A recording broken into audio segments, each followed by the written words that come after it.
आप अपने सर मत लें, वो सारी वीडियोस में देख चुकी हूँ। मुझे बताओ चिदैम, उस दिन क्या हुआ था? मैं तो बस पार्क में जाके छुप गई थी। फरीद सर अगर ना होते तो शायद मैं वापस भी ना आती। काश वो आते ही ना।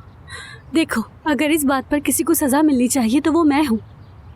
मेरी वजह से हुआ है चिदैम। किसी को बताऊँ या ना बताऊँ, तुम्हें बताना लाजमी है। जो लोग मेरे पीछे पड़े हैं उन्हीं लोगों ने किया है ये सब कुछ भी। बहुत गुस्सा है मुझे खुद पर। तो फिर अब क्या करेंगे हम? सब तो मुझे खराब समझ रहे हैं। तुम बिल्कुल फिक्र ना करो, लोग खुद खराब है।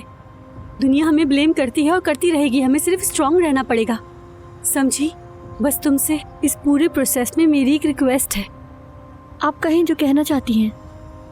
कुछ भी हो जाए, कोई कुछ भी कहता रहे, कहने दो उस वीडियो में वो लड़की तुम हो, ये बात किसी को भी नहीं बताओगी।